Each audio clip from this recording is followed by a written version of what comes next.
প্ৰেৰণা হৈছে এডুকেশ্যন মিনিষ্ট্ৰীৰ দ্বাৰা চলোৱা এটা অভিজ্ঞতাপূৰ্ণ শিক্ষণ অনুষ্ঠান, য'ত বিভিন্ন অভিজ্ঞতাৰ দ্বাৰা তাত আচলতে শিক্ষা প্ৰদান কৰা হয়। তাত বিভিন্ন মূল্যবোধৰ শিক্ষা দিয়া হয়। আচলতে বহুত উচ্চ স্তৰৰ শিক্ষাগুৰু তেওঁলোক, কিন্তু তেওঁলোকে একদম সৰলভাৱে বুজায় আৰু ইণ্টাৰনেট মাধ্যমৰ লগত বেছি জড়িত হৈ পৰিছে। সেইবাবে তেওঁলোকে এই লিখা মেলা কামবিলাকৰ পৰা আঁতৰি আহিছে। তেওঁলোকেও সেই ইণ্টাৰনেট মাধ্যমৰ জৰিয়তেও কিন্তু এই লিখা মেলাসমূহ আগবঢ়াই নিব পাৰে। প্ৰেৰণা আছাম ইউনাইটেড আমি গঠন কৰিছো প্ৰেৰণাৰ ছাত্ৰ ছাত্ৰীসকলে। আমাৰ সমাজ বুলি ক'লে আমি বহু দিশ তাত দেখিবলৈ পাওঁ। তাৰ ভিতৰতে আমাৰ এই প্ৰকৃতিক সমাজখন বা প্ৰাকৃতিক যিখন পৰিৱেশ, এই পৰিৱেশখনৰ বিষয়ে আজিকালি বহু চৰ্চা হৈ আছে আৰু প্ৰাকৃতিক পৰিৱেশৰ কাৰণে বহু এনেকুৱা কাম কৰি আছে বহু লোকে, কিন্তু তাৰ মাজতে আৰু বহুখিনি সমালোচনা হোৱা দেখিবলৈ পোৱা গৈছে। এতিয়া আমি যদি আমাৰ প্ৰাকৃতিক পৰিৱেশখন বচাবলৈ যাওঁ, আমাৰ প্ৰাকৃতিক পৰিৱেশখন কিন্তু আগৰ দৰে নাই, ভাবিলে কিন্তু আগৰ দৰে নাই। যেতিয়া আমি তাক গভীৰভাৱে তাক চিন্তা কৰোঁ, তাক ভাবোঁ, তেতিয়াহ'লে আমি অনুমান কৰিব পাৰোঁ আমি বৰ্তমান কোনটো পৰ্যায়ত উপনীত হৈছোঁ, নহয় জানো? আমি পৰিৱেশৰ কথা বৰ্তমান আলোচনা কৰাৰ সময় আহি পৰিছে। আমি নতুন চামে, যুৱ চামে তাক চিন্তা কৰিব লাগিব, তাৰ বিষয়ে আমি বিকল্প উলিয়াব লাগিব, তাৰ বাবে আমি বিকল্প উলিয়াব লাগিব।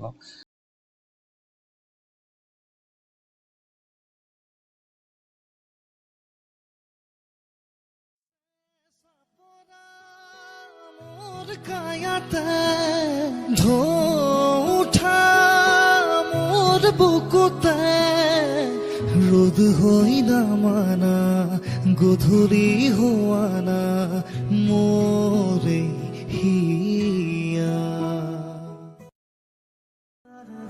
মনত ৰাখিব, আমি নতুন প্ৰজন্ম হয়।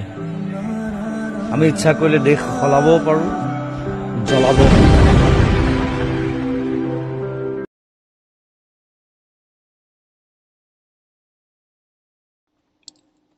নমস্কাৰ, সেউজ প্ৰেৰণা যোদ্ধাৰ সেউজ মন অভিযানৰ যুৱ দুৰ্ভাগ বাৰ্তালাপলৈ স্বাগতম জনাইছোঁ। আজি আমি এই ছেশ্যনটোত তোমাৰ মনৰ কথাখিনি জানিবলৈ চেষ্টা কৰিম, লগতে তোমাৰ চিন্তা, লগতে তোমাৰ সমাজৰ প্ৰতি থকা তোমাৰ দায়বদ্ধতাখিনি কেনেকুৱা, তুমি সমাজখনক কি দৃষ্টিৰে দেখা, সেইসমূহ আমি আলোচনা কৰিম। প্ৰথমতে তোমাৰ পৰিচয়ৰ পৰা আৰম্ভ কৰিছোঁ। হয়, নমস্কাৰ, মোৰ নাম সন্ধ্যাশ্ৰী বৰা, মোৰ ঘৰ বিশ্বনাথ চাৰিআলি। মই বৰ্তমান BA ফাৰ্ষ্ট ছেমৰ এগৰাকী ছাত্ৰী, লগতে প্ৰেৰণা বেষ্ট 31ৰ এগৰাকী এলুমনাই আৰু প্ৰেৰণা আছাম ইউনাইটেডৰ এগৰাকী সদস্য। হয়, ধন্যবাদ। শিক্ষাৰ্থী হোৱাৰ লগতে তুমি এনেকুৱা আৰু কি কাম কৰি আছা আৰু তোমাৰ চিন্তা কেনেকুৱা যে আমাৰ সমাজখনক লৈ? হয়, মই এগৰাকী শিক্ষাৰ্থী হোৱাৰ উপৰিও মই সাহিত্য চৰ্চাও কৰোঁ।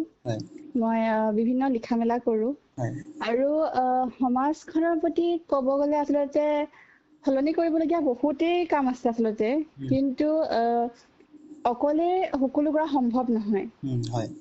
আমি এখন সমাজ সলনি কৰিবলৈ হ'লে বিভিন্ন পৰামৰ্শৰ মাজেৰে বিভিন্ন নেতৃত্ব আমি দিব লাগিব আৰু এগৰাকী ছোৱালী হিচাপে সেইটো অকলে কৰা একেবাৰে সম্ভৱ নহয়, তাৰ বাবে অলপ কিছুমান মানুহৰো প্ৰয়োজন হয়।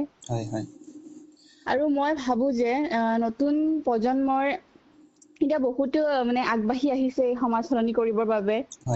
এদিন নিশ্চয় সমাজখন পৰিৱৰ্তন হ'ব আৰু আগুৱাই যাব।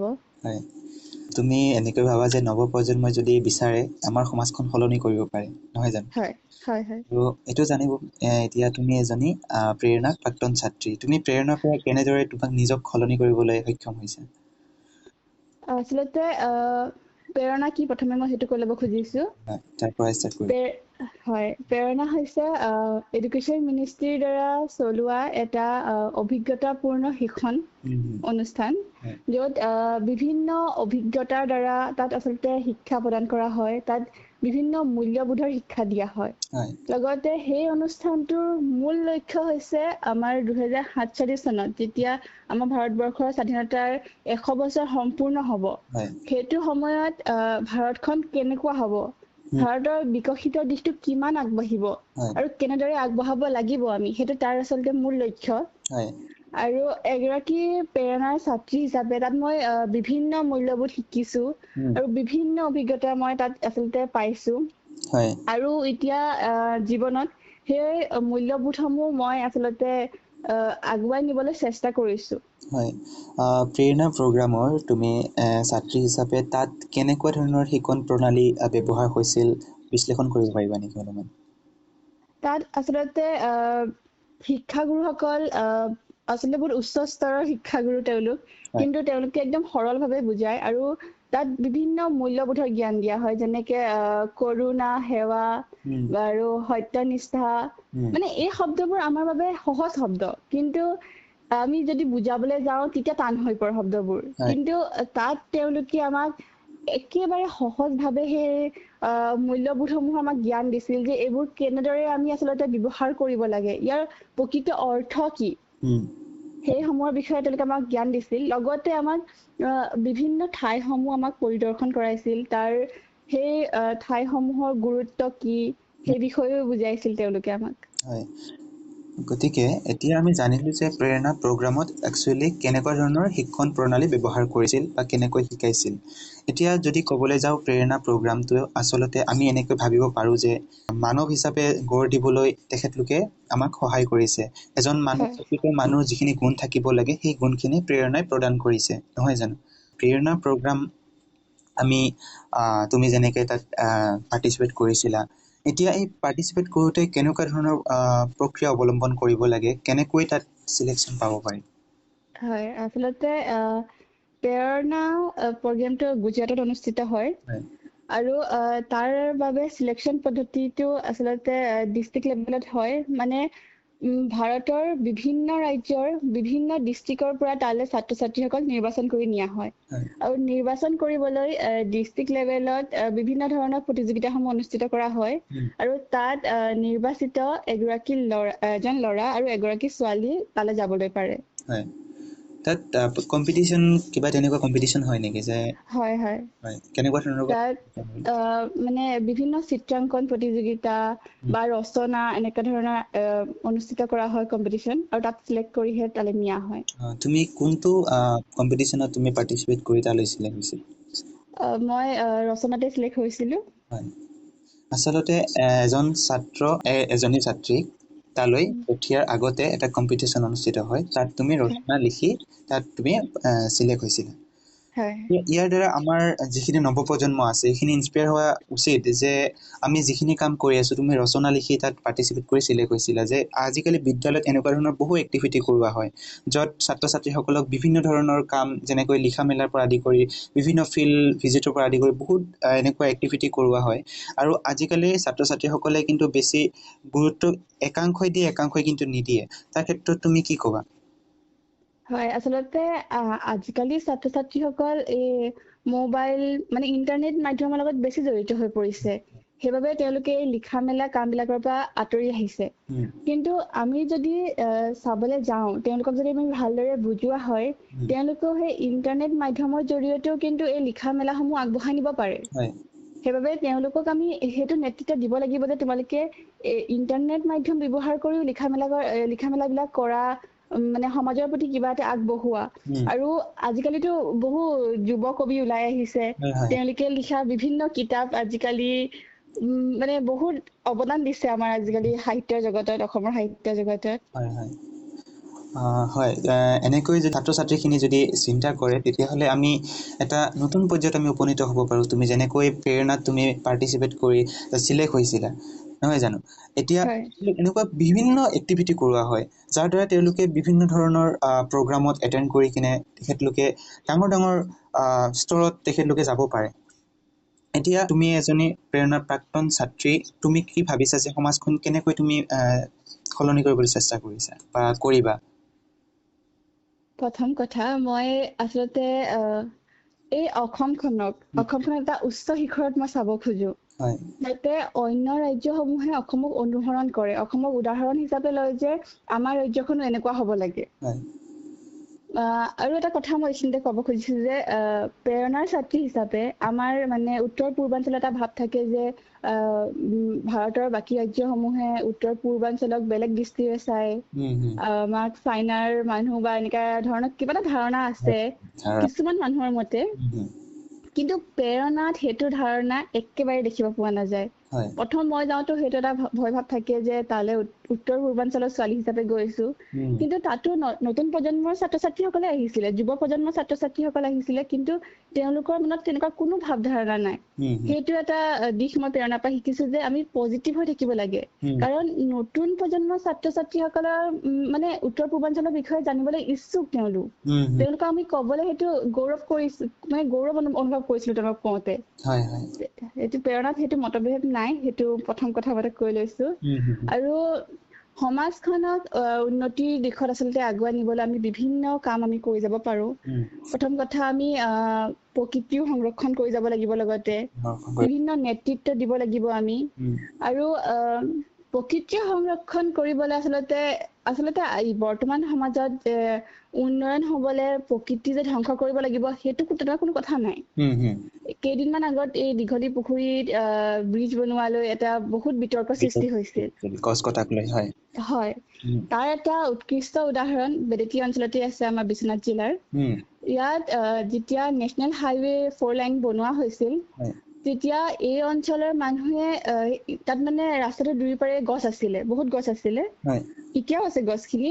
তেতিয়া সেই ৰাস্তাটো বনোৱাৰ সময়ত ইয়াৰ মানে চৰকাৰে ক'লে যে গছখিনি কাটিব লাগিব, আৰু ইয়াৰ ৰাইজে তাৰ প্ৰতি মানে প্ৰতিবাদ কৰিলে যে গছখিনি কাটিব নহ'ব, লাগিলে আমাক ৰাস্তাই নালাগে।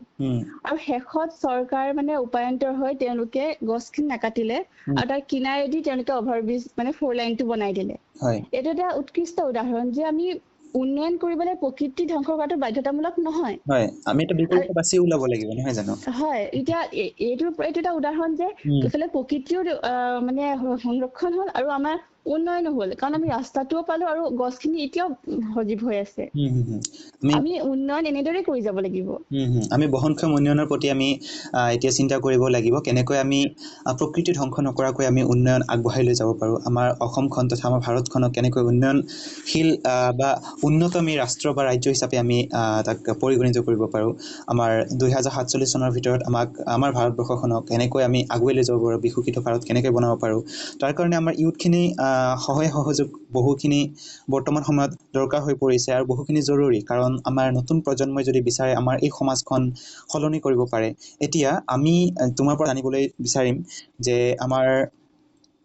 তুমি ক'লা যে তুমি এজনী প্ৰেৰণা আছাম ইউনাইটেডৰ সদস্য, গতিকে এতিয়া জানিবলৈ চেষ্টা কৰিম যে প্ৰেৰণা আছাম ইউনাইটেডৰ তাৰ বিষয়ে তুমি কি ক'বা, কেনেকুৱা ধৰণৰ কামবোৰ তাত কৰিবলৈ ওলাইছে বা কি, তাৰ বিষয়ে যদি অলপ আমাক জনাবলৈ দিয়ে। হয়, আচলতে প্ৰেৰণা আছাম ইউনাইটেড আমি গঠন কৰিছো প্ৰেৰণাৰ ছাত্ৰ ছাত্ৰীসকলে। এই ধাৰণাটো প্ৰেৰণাৰ পৰা আহিছে। প্ৰেৰণাৰ যিসকল প্ৰাক্তন ছাত্ৰ ছাত্ৰী তেওঁলোকে মিলি আমি এইটো প্ৰেৰণা আছাম ইউনাইটেডটো গঠন কৰিছো। এইটো আচলতে অসমৰ বিভিন্ন জিলাৰ প্ৰেৰণাৰ প্ৰাক্তন ছাত্ৰ ছাত্ৰীসকলে ইয়াত নেতৃত্ব দিব, আৰু লগতে নতুন যুৱ প্ৰজন্মক তেওঁলোকে নেতৃত্ব দি যাব। ইয়াৰ দ্বাৰা সমাজক কেনেদৰে আগবঢ়োৱা হ'ব তাৰ নেতৃত্ব দিয়া হ'ব, মূল্যবোধৰ জ্ঞান দিয়া হ'ব। তোমাৰ কিবা অসুবিধা হ'লে তাৰ মানে যুৱ প্ৰজন্মই কেনেদৰে সমাধান কৰিব পাৰিব তাৰ বিষয়ে ইয়াত বহুলভাৱে আলোচনা কৰা হ'ব। আৰু যুৱ প্ৰজন্ম হৈছে এটা শক্তি। যুৱ প্ৰজন্মই ভাঙিবও পাৰে, গঢ়িবও পাৰে। সেইবাবে আমি যুৱ প্ৰজন্মৰ দ্বাৰা প্ৰেৰণা আছাম ইউনাইটেড আমি গঠন কৰিছো। ধন্যবাদ।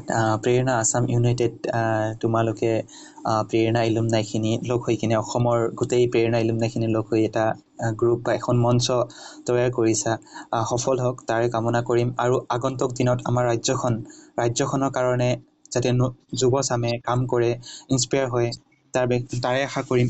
এতিয়া আমাৰ সমাজ বুলি ক'লে আমি বহু দিশ তাত দেখিবলৈ পাওঁ, তাৰ ভিতৰতে আমাৰ এই প্ৰকৃতিক সমাজখন বা প্ৰাকৃতিক যিখন পৰিৱেশ, এই পৰিৱেশখনৰ বিষয়ে আজিকালি বহু চৰ্চা হৈ আছে, আৰু প্ৰাকৃতিক পৰিৱেশৰ কাৰণে বহু এনেকুৱা কাম কৰি আছে বহু লোকে, কিন্তু তাৰ মাজতে আৰু বহুখিনি সমালোচনা হোৱা দেখিবলৈ পোৱা গৈছে।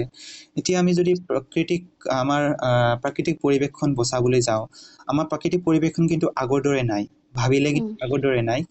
যেতিয়া আমি তাক গভীৰভাৱে তাক চিন্তা কৰোঁ, তাক ভাবোঁ, তেতিয়াহ'লে আমি অনুমান কৰিব পাৰোঁ আমি বৰ্তমান কোনটো পৰ্যায়ত উপনীত হৈছোঁ, নহয় জানো?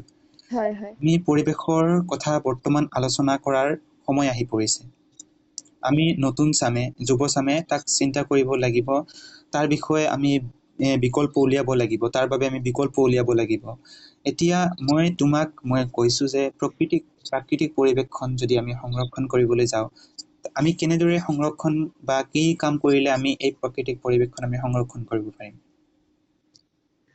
এই প্ৰশ্নটোৰ প্ৰথমে মই তোমাক ধন্যবাদ দিছো যে তুমিও এটা সংগঠন মানে তুমিও এটা অনুষ্ঠান চলাই গৈ আছা ইকো প্ৰেৰণা ৱাৰিয়াৰ্ছ যাৰ দ্বাৰা তুমিও প্ৰকৃতি সংৰক্ষণ কৰাত নিজৰ অৱদান আগবঢ়াই গৈ আছা তাৰ বাবে তোমাক অশেষ ধন্যবাদ আচলতে এনেদৰে আমি যুৱচামে নেতৃত্ব দিব পাৰো এতিয়া অসমৰ যাদৱ পায়েং তেখেতক বিশ্বই চিনি পায় তেখেত এজন অসমৰ মানুহ এজন সাধাৰণ লোক কিন্তু তেখেতে প্ৰকৃতিৰ বাবে বহুৱা অৱদান ইমানেই গুৰুত্বপূৰ্ণ ইমানেই অসীম যে তেখেতক আজি বিশ্বই চিনি পোৱা হ'ল যেতিয়া তেখেতে ইমান কথা ভাবিব পৰা হৈছে তেখেতে যেতিয়া এখন অৰণ্য জন্ম দিব পৰা হৈছে আমিতো যুৱ প্ৰজন্মৰ আমি আচলতে ছাত্ৰ ছাত্ৰী আমি আৰু অধিক চিন্তা কৰিব পাৰো আমি এতিয়া আৰু এটা কথা এইখিনিতে মই কওঁ অসম চৰকাৰে এতিয়া এটা আঁচনিৰ জৰিয়তে মহিলাসকলক গছ পুলিৰ বিনিময়ত 10,000কৈ টকা দিছিলে আমাৰ মুখ্যমন্ত্ৰী ডাঙৰীয়াই মই ভাবো এইটো ভাল কামেই কৰিছে তেখেতে ভোট লাভৰ আশাতে কৰক বা প্ৰকৃতি সংৰক্ষণৰ আশাতে কৰক যি কাৰণতে নকৰক কিন্তু প্ৰকৃতি সংৰক্ষণ হৈছে তাৰ জৰিয়তে দুজোপাকৈ হলেও গছ ৰোপণ হৈছে কিন্তু মই ভাবো যে এইটো অসমৰ মানুহৰ কাৰণে কিন্তু এটা লজ্জাজনক বিষয় যে আমি 10,000 টকাৰ বিনিময়ত আমি দুজোপা গছ ৰুইছো এই গছ ৰোৱাটো আমাৰ কৰ্তব্য হয় আমি মানে আমাৰ অক্সিজেনক আমি নিজে মূল্য দি দিছো কিন্তু মই ইয়াতে এটা কথা ক'ব ওলাইছো যে এই বিষয়টোক লৈ কিন্তু বহু কন্ট্ৰভাৰ্সি হোৱা দেখিবলৈ পোৱা গৈছে বহুজনে বহু কথা কৈছে আৰু ইয়াত দুটা পক্ষ হৈ আমি মান মাতিব পাৰো চৰকাৰ পক্ষ হৈ মান মাতিব পাৰো আমি জনসাধাৰণৰ পক্ষ হৈও মান মাতিব পাৰো নহয় জানো চৰকাৰে আমাক এই ক্ষেত্ৰত আমাক ভাল কৰি দিছে তেখেতে গছ ৰোৱাৰ বিনিময়ত আমাক 10,000 টকা দিছে ঠিক আছে এতিয়া মুখ্যমন্ত্ৰী এইটো পৰিৱেশ সংৰক্ষণ কাৰণে কৰিছে কিন্তু আমাৰ মানুহখিনি এটা ভুল কৰি দিছে যে তেখেতলোকে কি কৰিছে কিছু মানে একাংশই কৈছো কিছুমানে গছৰ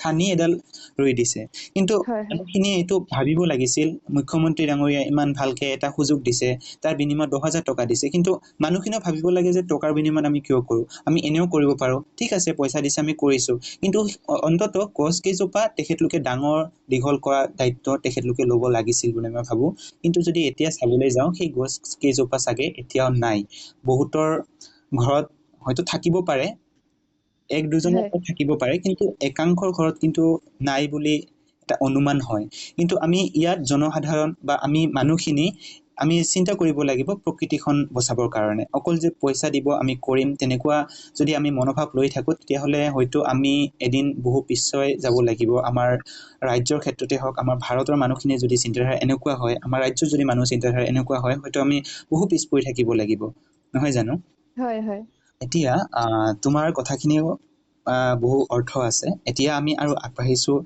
পৰৱৰ্তী আমাৰ প্ৰশ্ন বুলি নহয় এটা বিষয় আচলতে পৰিৱেশ সংৰক্ষণ বুলি ক'লে অকল গছ ৰোৱাতে সীমাবদ্ধ নহয় আমি পৰিৱেশ সংৰক্ষণ বুলি ক'লে আমি বহু ক্ষেত্ৰত আমি চাব লাগিব যেনেকৈ আমাৰ বৰ্তমান সময়ত পৰিৱেশৰ এটা প্ৰধান সমস্যা বুলি ক'বলৈ গ'লে প্লাষ্টিকৰ যেটো প্ৰচলন আজি য'তেই ত'তে আমি ডাঙৰ চহৰবিলাকত আমি প্লাষ্টিকৰ দমবিলাক দেখিবলৈ পাওঁ কিন্তু ইয়াৰ সমাধান চাবলৈ গ'লে একদম কম পৰিমাণে ইয়াৰ সমাধান আমি দেখিবলৈ পাওঁ কিন্তু এটা আমাৰ পৰিৱেশৰ কাৰণে ডাঙৰ সমস্যা হৈ আছে এতিয়া তোমাক কৈছো তুমি এই ক্ষেত্ৰত তুমি কি উপদেশ দিবা কি কৰিলে আমি এই সমস্যাৰ পৰা আমি পৰিত্ৰাণ পাম প্ৰথম কথা আমি এটো সঁচা কথা যে আমি প্লাষ্টিক অত্যাধিক পৰিমাণে আমি ব্যৱহাৰ কৰি আছো এটো এতিয়া ব্যৱহাৰ কৰি আমি প্লাষ্টিক য'তে পেলাই দিও মাটিত পুত খাই যায় আৰু প্লাষ্টিক এনেকুৱা বস্তু নহয় যে হি মাটিৰ লগত মিক্স হৈ যাব কি তেনেকে থাকিব বহুত বছৰ ধৰি তেনেকেই পৰি থাকিব প্লাষ্টিকটো কিন্তু এনেকে আমি নিজৰ মাটিৰ উৰ্বৰতা শক্তিও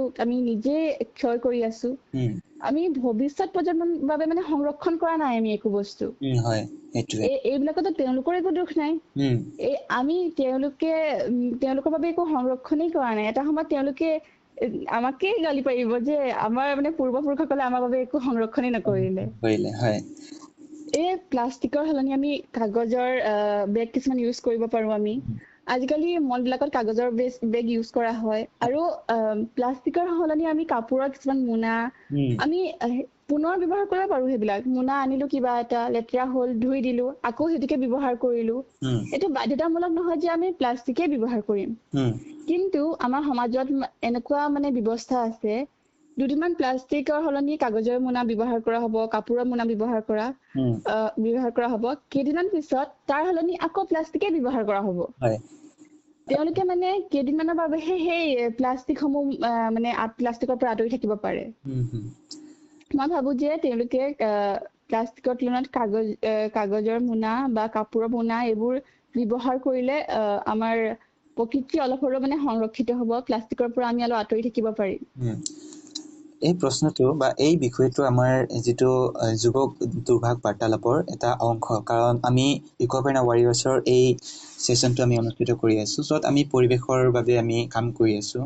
এইবিলাক আমি নতুন প্ৰজন্মৰ পৰা উপদেশ লোৱা বা তেখেতলোকৰ মতামত আমি পোৱা বা তেখেতলোকৰ মতামত যিখিনি ব্যক্ত কৰে আমি গ্ৰহণ কৰা আমাৰ দায়িত্ব। কাৰণ তেখেতলোকে কি ভাবে বা তুমি কি ভাবা, এইখিনি আমি যদি মতামত আমি পাওঁ, তেতিয়াহ'লে আমি আগন্তুক দিনত নতুন চিন্তা কৰিব পাৰোঁ।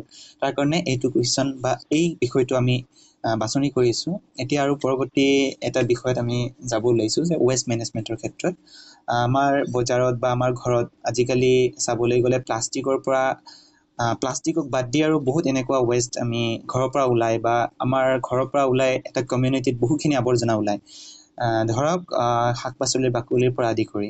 এতিয়া এই ৱেষ্টখিনি তুমি কেনেকৈ মেনেজ কৰিবা? প্ৰথম কথা, মই এগৰাকী গাঁৱৰ ছোৱালী। আমাৰ আচলতে এই পেলনীয়া যোনবিলাক তুমি ক'লা শাক পাচলিৰ বাকলি, সেইবিলাক আচলতে আমাৰ গৰুৰ দানা হিচাপে যায়, প্ৰথম কথা। আৰু সেইখিনি বাৰু পাচলিৰ বাকলি বা সেয়া জীৱ জন্তুৱে খাব পাৰিব, পোহনীয়া, তেনেকে আমি সেইবিলাকৰ ব্যৱহাৰ কৰিব পাৰো। আৰু বাকী যিবোৰ আমি জাবৰৰ কথা মানে পেলনীয়া জাবৰ থাকে, সেইবিলাকৰ দ্বাৰা আমি বিভিন্ন ধৰণৰ সাৰ প্ৰস্তুত কৰিব পাৰো, জৈৱিক সাৰ। আৰু বিশেষকে গাঁৱলীয়া অঞ্চলত জৈৱিক সাৰেই ব্যৱহাৰ কৰা হয় খাদ্য উৎপাদনৰ ক্ষেত্ৰত। পাচলি উৎপাদনত তেওঁলোকে জৈৱিক সাৰ ব্যৱহাৰ কৰে আৰু সেয়া উৎপাদিত সামগ্ৰী বজাৰত বিক্ৰী কৰে। দ্বিতীয় কথা যে আমি সেয়া পেলনীয়া সামগ্ৰীৰ দ্বাৰা আমি জৈৱিক সাৰ প্ৰস্তুত কৰিব পাৰো। তৃতীয় কথা, কিছুমান এনেকুৱা পেলনীয়া সামগ্ৰী থাকে যাৰ দ্বাৰা আমি নতুন সামগ্ৰী মানে প্ৰস্তুত কৰিব পাৰো। আমি এতিয়া এটা প্লাষ্টিকৰ কথাও যদি আহে, প্লাষ্টিকৰ দ্বাৰা আজিকালি বিভিন্ন ধৰণৰ সজোৱা বস্তু বনোৱা হয়। বিভিন্ন ৰছী যদি তোমাৰ পেলনীয়া সামগ্ৰী হিচাপে থাকে, তাৰ দ্বাৰাও বিভিন্ন বস্তু বনোৱা হয়। এনেদৰে আমি পেলনীয়া সামগ্ৰীসমূহ আমি পুনৰ ব্যৱহাৰ কৰি থাকিব পাৰো। এতিয়া তুমি ক'লা যে কিছুমান পেলনীয়া বস্তুৰ দ্বাৰা আমাৰ সজোৱা বস্তু বনাব পৰা যায়। এতিয়া আমি যদি এখন গাঁৱৰ পৰা যিখিনি ৱেষ্ট ওলায়, সেই ৱেষ্টখিনিৰ পৰা যিখিনি আমাৰ সাৰ প্ৰস্তুত কৰিব পৰা ৱেষ্ট আছে, সেইখিনি আমি সাৰ প্ৰস্তুত কৰিলোঁ। যিখিনি আৰু আছে যে সজোৱা বস্তু বনাব বুলি ক'লা, সেই সজোৱা বস্তুখিনি যদি আমি গাঁৱত সেইখিনি ইউজ কৰোঁ, তাক তুমি কেনেদৰে বা কি পদ্ধতিৰে তুমি সেইখিনি তেনেকে এটা উদ্যোগ তুমি গঢ়ি তুলিবা? আজিকালি আচলতে তেনেকুৱা সৰু সৰু উদ্যোগটো গঢ়ি উঠিছেই। এতিয়া বিভিন্ন ক্ষেত্ৰত আমি পূজা কৰো, পূজাৰ ক্ষেত্ৰত সদায় ফুল দিয়া হয় দেৱী মূৰ্তিৰ সন্মুখত, আৰু সেই ফুলখিনি আমি পেলাই দিওঁ। কিন্তু এতিয়া এনেকুৱা উদ্যোগ গঢ়ি উঠিছে যে সেই ফুলবোৰ বুটলি আনি তেওঁলোকে ধুই মেলি বিভিন্ন প্ৰক্ৰিয়াৰ দ্বাৰা ধূপকাঠি বনায় তেওঁলোকে। সেয়াও পেলনীয়া সামগ্ৰীৰ দ্বাৰাই ধূপকাঠি নিৰ্মাণ কৰা হ'ল। তেনেদৰে বহুত সৰু সৰু উদ্যোগ আমি গঢ়ি তুলিব পাৰো। এতিয়া পেলনীয়া সামগ্ৰী যদি মৰাপাটৰ ৰছী বা এনেকুৱা ৰছী হয়, তাৰ দ্বাৰা আজিকালি ৱাল হেঙিঙৰ বিভিন্ন ধৰণৰ মানে বস্তু নিৰ্মাণ কৰা হয়। সেয়া তাৰ দ্বাৰা এটা সৰু সৰু উদ্যোগ গঢ়ি উঠিব পাৰে। কাগজসমূহ আচলতে আমি লিখা কাগজ এবাৰ পেলাই দিওঁ, সেইবোৰ ধুই আকৌ শুকুৱাই মেলি তাৰ দ্বাৰাও আকৌ পুনৰ বিভিন্ন ধৰণৰ সামগ্ৰী নিৰ্মাণ কৰা হয়। ধন্যবাদ। আৰু এইখিনি আমাৰ আজিৰ YCC অৰ্থাৎ যুৱ দুৰ্ভাগ বাৰ্তালাপৰ মেইন উদ্দেশ্য আৰু মেইন আমাৰ যিখিনি বিষয় আমি আলোচনা কৰিলোঁ ৱেষ্ট মেনেজমেণ্টৰ ওপৰত, প্লাষ্টিক আৰু আমাৰ পৰিৱেশ, লগতে আমাৰ সমাজখনৰ। এতিয়া তোমাৰ পৰা শেষৰ এটা বিষয় আমি তোমাৰ পৰা জানিবলৈ বিচাৰিম, তোমাৰ চিন্তাখিনি কেনেকুৱা হ'ব সেই ক্ষেত্ৰত, সেইখিনি আমি জানিবলৈ বিচাৰিম। যদি আমি এইখিনি বিষয় তুমি যিটো ক'লা আসাম প্ৰেৰণা ইউনাইটেড বা প্ৰেৰণা ইউনাইটেড, এইখিনিত যদি তুমি এই বিষয়বস্তুসমূহ লৈ গৈ তাত তুমি আলোচনা কৰা যে এই ৱেষ্ট মেনেজমেণ্ট আমি গাঁৱত কেনেকৈ কৰিম, ৱেষ্ট মেনেজমেণ্ট আমি আমাৰ টাউন বা বজাৰত কেনেকৈ কৰিম। আজিকালি যদি চাওঁ আমাৰ মিউনিচিপালিটি বৰ্ড থাকে আমাৰ টাউনবিলাকত, নহয় জানো? মিউনিচিপালিটি বৰ্ডৰ যিখিনি কৰ্মচাৰী বা যিখিনি তেখেতলোকৰ জাবৰ জোথৰ পেলোৱা মানুহ থাকে, তেখেতলোকে কি কৰে, দোকানত এটা বা দুটা, আজিকালি দুটা থাকে চাগে, দুটা বাল্টিং তেখেতলোকে দিয়ে। তাত কি কৰে, ৱেট আৰু এটা ড্ৰাই বুলি ৱেষ্টখিনি পৃথক কৰে, এখন গাড়ীৰে সেইটো ডাম্পিং গ্ৰাউণ্ডত পেলাই দিয়ে। কিন্তু আমি দেখিছোঁ, মই যিখিনি দেখিছোঁ সেইটো কৈ আছোঁ, আমি দেখিছোঁ যে সেইখিনি ডাম্পিং গ্ৰাউণ্ডত তেনেকৈ পেলাই দিয়ে আৰু তাত কোনো খবৰ নাৰাখে যে কি হৈছে কি হোৱা নাই। যদি অলপ শুকাইছে, প্লাষ্টিকখিনিৰ লগতে যিখিনি ৱেট আছিল, ৱেট ড্ৰাই একেলগ কৰি কিনে জ্বলাই দিয়ে। এতিয়া তুমি সেই ক্ষেত্ৰত প্ৰেৰণা আসাম ইউনাইটেডৰ থ্ৰুৱেদি তুমি তাক কেনেকৈ সমাধান কৰিম? আচলতে প্ৰথম কথা এইটোৱে যে আমি আমাৰ দায়িত্বসমূহ বুজি পোৱা নাই, আমি আমাৰ কৰ্তব্যসমূহ সম্পূৰ্ণৰূপে আমি পালন কৰা নাই। প্ৰেৰণা আসাম ইউনাইটেড এটা যুৱ সংগঠন নতুনকৈ গঠন হৈছে, যুৱসকলৰ মতামত থাকিব আৰু আমি নতুনকৈ গঠন হৈছো, আমাক বিভিন্ন পৰামৰ্শৰ প্ৰথম প্ৰয়োজন হ'ব। তাৰ পিছত আমি এই বিষয়সমূহৰ বিষয়ে আগবাঢ়ি যাম, কাৰণ আমি তেওঁলোকৰ দায়িত্বসমূহ তেওঁলোকক আমি বুজাব লাগিব যে আপোনালোকে যদিও আৱৰ্জনাসমূহ আনিছে, আৱৰ্জনাসমূহ উঠোৱা হ'ল, তাৰ পিছত কি কৰা হ'ল তাৰ বিষয়ে আপোনালোকে গুৰুত্ব প্ৰদান কৰাটো আপোনালোকৰ দায়িত্ব। এই বিষয়ে আমি তেওঁলোকক অৱগত কৰাব লাগিব, যাতে তেওঁলোকে সজাগ হয়, তেওঁলোকে ভাবে যে এটা যুৱশক্তি গঢ়ি উঠিছে, এটা যুৱশক্তি আগুৱাই আহিছে এইসমূহৰ বিষয়ে মান মাতিবলৈ, সমাজৰ বিষয়ে কৰিবলৈ। সেইটো তেওঁলোকে বুজি উঠিব লাগিব, যাতে তেওঁলোকে নিজৰ কৰ্তব্যসমূহ তেতিয়া সুচাৰুৰূপে পালন কৰে। গতিকে তুমি তোমাৰ প্ৰেৰণা আসাম ইউনাইটেডত তুমি এইখিনি ইমপ্লিমেণ্ট কৰিবা, যে প্ৰথমতে মানুহখিনি বুজাবা, মানে এৱাৰ কৰিবা মানুহখিনিক তাৰ বিষয়ে। তাৰপিছত তুমি ডাম্পিং গ্ৰাউণ্ডৰ কথা যিটো ক'লা, যে সেইখিনি কেনেকৈ ইউজ কৰিব লাগে বা কেনেকৈ তাক ব্যৱহাৰ কৰিব লাগে, সেইখিনি বিষয়ে প্ৰথমতে শিকাবা। এতিয়া আজিকালি মই এইটো ডাইৰেক্ট কৈছোঁ যে আজিকালি ডাম্পিং গ্ৰাউণ্ডত সেই ব্যৱস্থাটো এতিয়ালৈকে হোৱা নাই, যিটো হ'ব লাগিছিল। যে তাৰ কাৰণেও বহু স্থানীয় লোকেও সমস্যাত ভোগে। বহু ক্ষেত্ৰত দেখিবলৈ পাওঁ তাৰ যিখিনি ৱেষ্ট আছে সেইখিনি চাৰিওফালে সিঁচৰি থাকে, আৰু সেইখিনি গৰু ছাগলী আদিৰ পৰা মানে যিখিনি সেউজীয়া শাক পাচলি তাত পেলাই দিয়ে, সেইখিনি খাব যাওঁতে প্লাষ্টিকো খাই পেলাই, নহয় জানো?